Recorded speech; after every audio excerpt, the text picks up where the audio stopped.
Two kings, one in name, two lands, one a kingdom, as far as the east is from the west. Both made history on this day. I think I've given too much away already on this one. If you haven't guessed yet, keep watching. Hello and welcome to my channel. My name is Sotonye Afiesimama. If you're a subscriber, thank you so much for subscribing to my channel. Thank you for returning to watch this video. If you are a returning visitor and haven't subscribed yet, consider subscribing. That would help push this video to more viewers. If you're here for the first time, welcome to my channel. In this channel, I talk about things that have happened in history, significant events that have happened in history on this day, with a view to us steering the course of history to what is more palatable. So if we see a negative event happening today that has happened in history, we can say, oh, that thing happened a century ago and it's about to happen now. What can we do to make sure that history does not repeat itself? Because history tends to repeat itself because we are as a human race, mostly apathetic to happenings around us. There are the moments when we protest and riot and demonstrate and all that. We push for change, but they're few and far between. So I'm hoping that this channel would help in its little way to stir us up, to engage us, to help us look back into history and find out if there are any parallels to what has happened in the past, because we will find a lot of parallels, and then we can change the course of history. Right, so let us get started with the year 1782. Now, never heard of this guy before, interestingly, and I thought I was pretty au fait with American history. I never knew that there was a president in America whose name was Martin Van Buren. So this is the 8th president of the United States.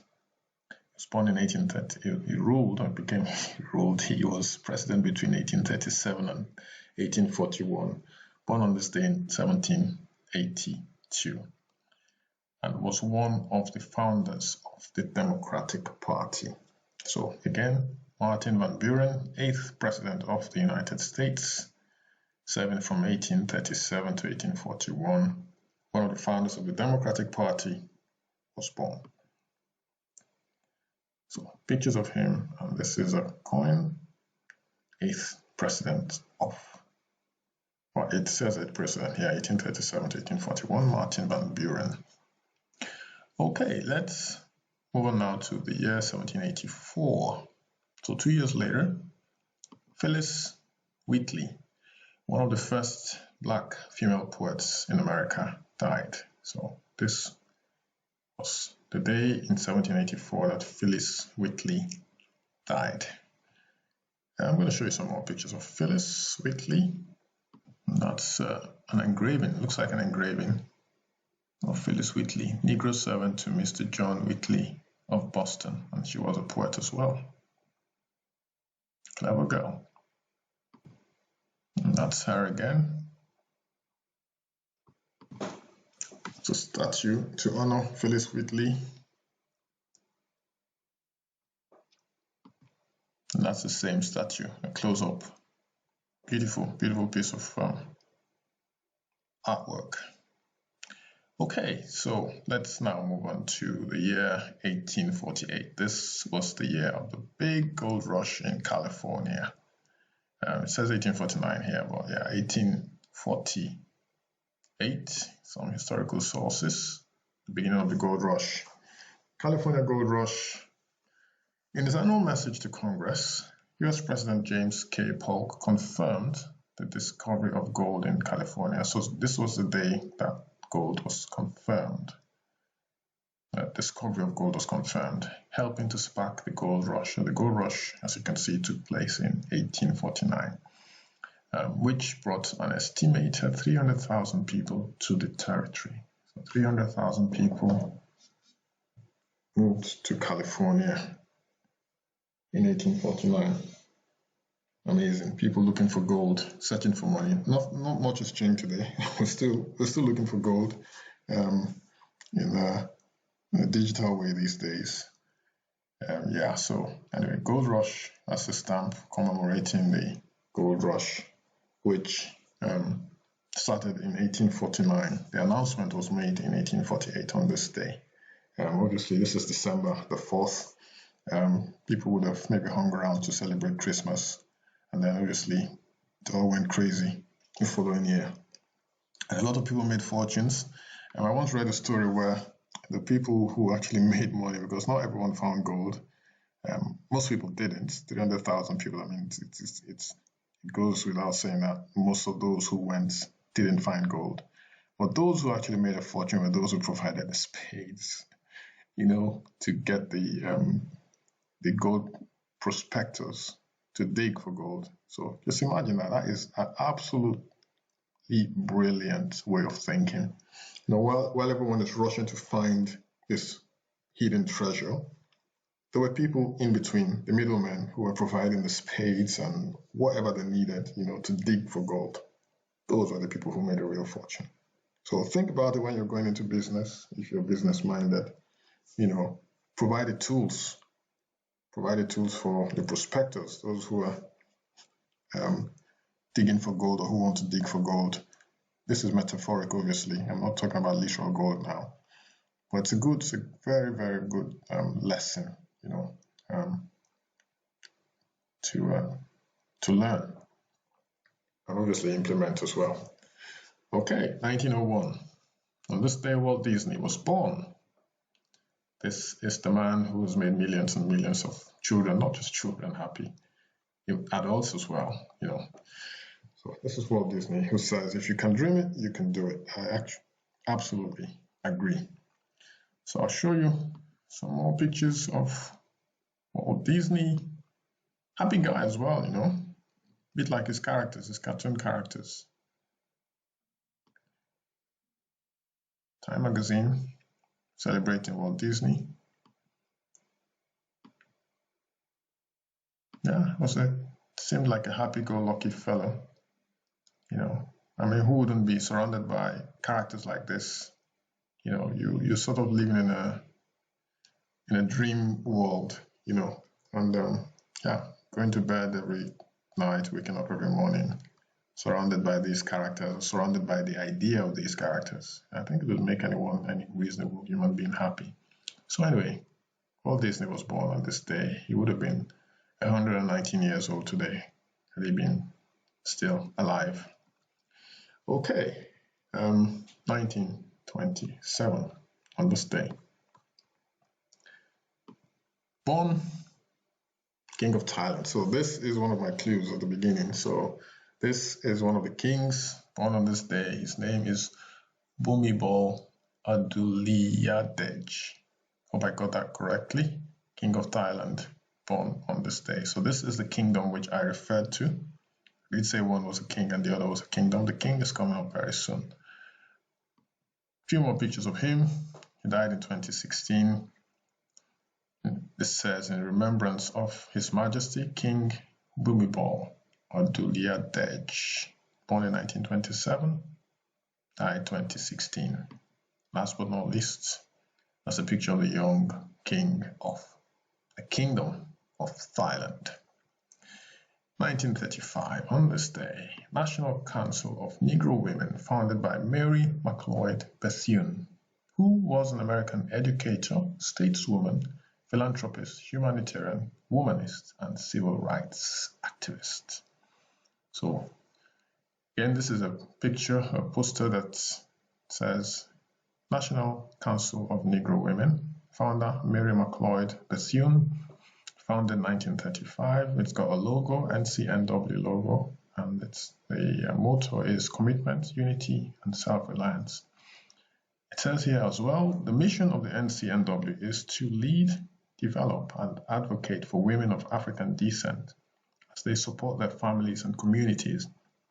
NCNW fulfills this purpose through research, advocacy, and national and community-based services and programs on issues of health, education, and economic empowerment in the United States and Africa.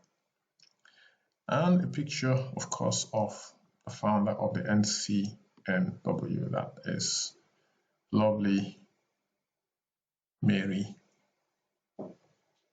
McLeod Bethune.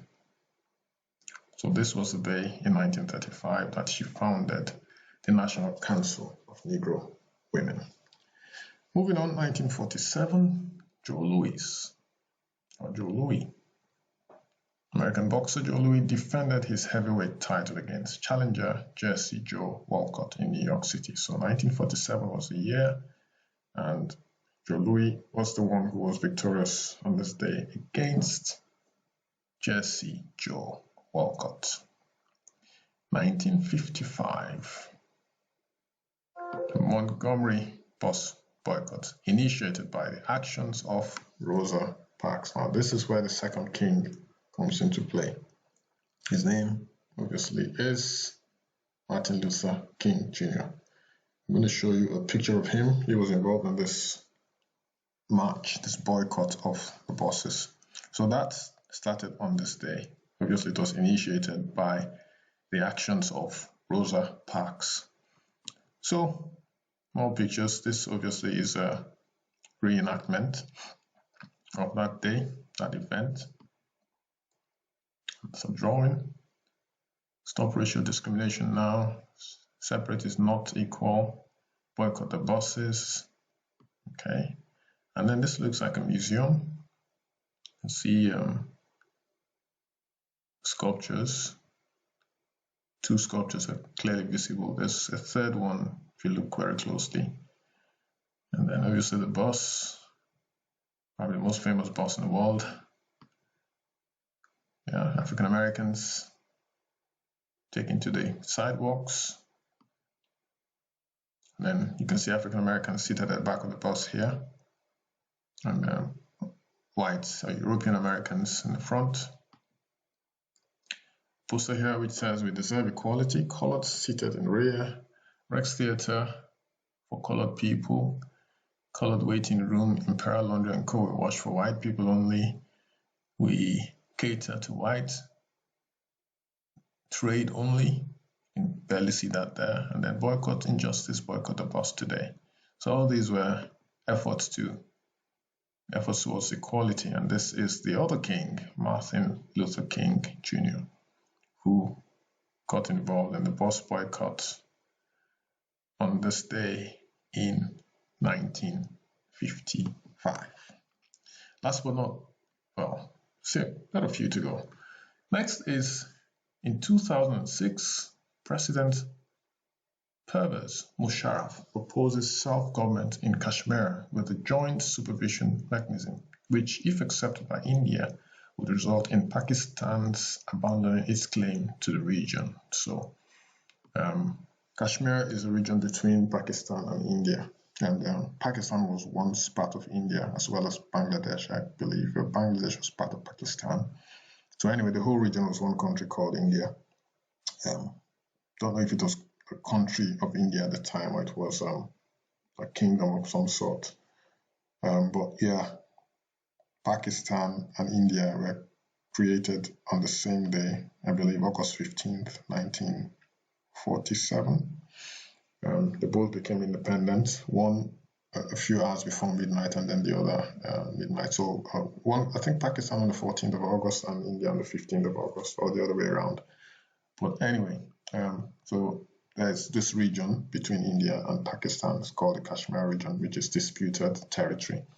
So this is the day, 2006, that Pervez Musharraf, President Pervez Musharraf, pictured here, proposed self-government or self-governance in Kashmir. But that hasn't worked so far.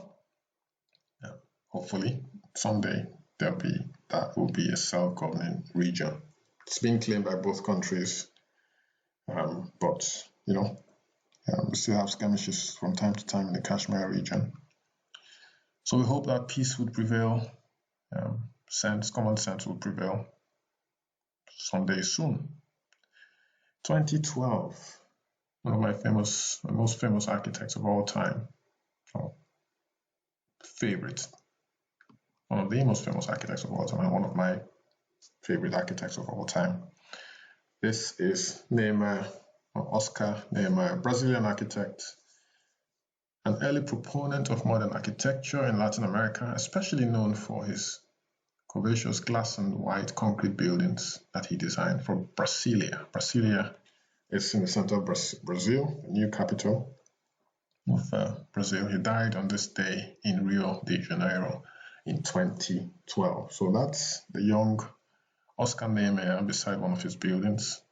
Show you a few more pictures of him. It's a beautiful, very modern, space age looking building. And then keep an eye on this building because you're going to see it a few slides down. So that building actually looks like a launch structure for a rocket. Looks very space age. Okay, this as well looks like a flying saucer from outer space. And yeah, that's him doing his thing. His latter years, Oscar Niemeyer in his office. The drawing behind him, presumably the foundation of one of his famous architectural buildings. And then that's the building that was under construction a few slides away that I told you to keep an eye for, to watch out for. And that's, yeah, beautiful. Last but not least, Oscar Niemeyer, who died on this day in 2012, famous Brazilian architect, early proponent of modern architecture in Latin America, known for his curvaceous glass and white concrete buildings. Last but not least, Nelson Mandela. Sadly, this was the day he died in 2013. South African nationalist, statesman who helped end the country's apartheid system of racial segregation and ushered in a peaceful transition to majority rule. That is a happy-go-lucky Nelson Mandela. It was hard to see this man frown, always seemed very cheerful. On that note, folks, we have come to the end of Today in History. Thanks for dropping by, and hope to see you tomorrow, December 6th, for another edition of Today in History. Stay safe. See you tomorrow. Bye-bye.